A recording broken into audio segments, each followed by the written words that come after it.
We all make hundreds of decisions every single day, right? Most are small, like what to eat for lunch. But what about the big ones? The ones that really, truly define our lives. How do we know we're getting those right? You know the ones I'm talking about. These are the heavy hitters, the choices that can keep you up at night, just stuck in the loop, going over it again and again. It's a feeling we all know, that paralysis when a decision just feels huge. And here's the crazy part. For something so important, our brains are kind of wired to trip us up. We get tunnel vision, we get swept away by emotions that are gone in an hour, and we walk around with way too much confidence. And when we get it wrong, well, the consequences can be massive. I mean, just look at Kodak. They knew digital photography was the future all the way back in 1981. Can you believe that? But they were paralyzed. They couldn't bring themselves to make the hard choice to move on from their film business. By the time digital cameras officially took over, it was way too late. Their indecision literally destroyed them. Okay, but here's the really good news. We don't have to be victims of our own brain's glitches. There's actually a process, a system designed by authors Chip and Dan Heath to fight back against these biases. It's called the WRAP framework, and it's basically a roadmap to making much, much better choices. So let's dive in. The W stands for widen your options. And this first step is all about tackling one of our biggest and sneakiest blind spots, our tendency to see every choice as black and white, a simple yes or no. The bad guy here has a name: narrow framing. This is what happens when our brain defaults to asking, should I do this or should I not do this? That kind of binary thinking just shuts down all sorts of better possibilities that might be out there. Think about it with this simple example. A teenager asks, should I go to the party? But that's a narrow frame. The second you rephrase the question to, what are my options for tonight? Boom, the world opens up.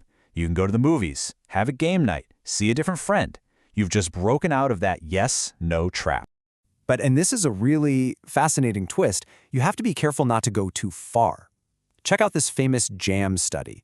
When a store offered 24 different jams, people got totally overwhelmed and only 3% actually bought one. But when they offered just 6 jams, 30% of people bought one. So the goal isn't endless choice. It's just finding a few really good alternatives to break that binary thinking. All right, so once you've got a few solid options on the table, it's time for the next step. R stands for reality test your assumptions. This is all about fighting that little voice in our heads that believes what it wants to believe, and instead going out to find the cold, hard truth. See, we all have what's called the inside view. It's our own personal gut feeling, that voice that tells us, oh, but my situation is different. We're naturally optimistic about our own plans, but that view is almost always clouded by what we hope will happen, not what's likely to happen. Let's say you've got Jack, an amazing Thai cook. His inside view is full of excitement. The location is perfect, my food is the best. But the outside view, the actual data, tells a different story. The base rate is that 60% of new restaurants fail. That doesn't mean Jack should give up. It just means he needs to face that reality head on. So how do you get that real-world data without betting the entire farm? Simple. You ooch. And yes, that's a real term. Ooching just means running small experiments. Instead of taking a giant leap of faith, you just dip a toe in the water to see how it feels. This is the perfect example. Let's say you have this belief. I think I'd be a great lawyer.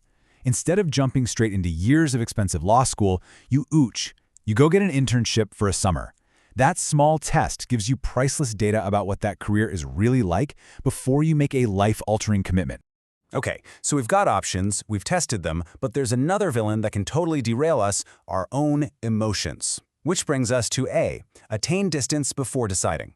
This is all about taking a step back from those short-term feelings, because honestly, they are terrible advisors.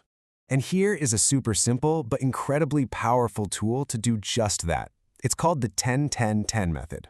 Before you decide, just ask yourself 3 questions. How will I feel about this in 10 minutes? Okay, how will I feel about it in 10 months? And finally, how will I feel about this in 10 years? It's amazing how this simple shift in perspective can cut right through the noise of any immediate emotion. Need another mental trick to get that distance? Just ask yourself this one killer question. What would I tell my best friend to do in this situation? Think about it. When it's our friend's problem, we're not tangled up in all the emotional drama. We see things way more clearly. Asking this question instantly puts you in that wiser, more objective mindset.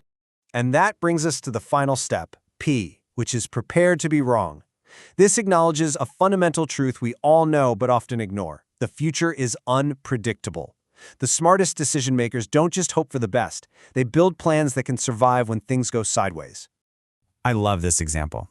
Engineers don't just build an elevator to handle the expected number of people. No way. They build in a massive safety factor.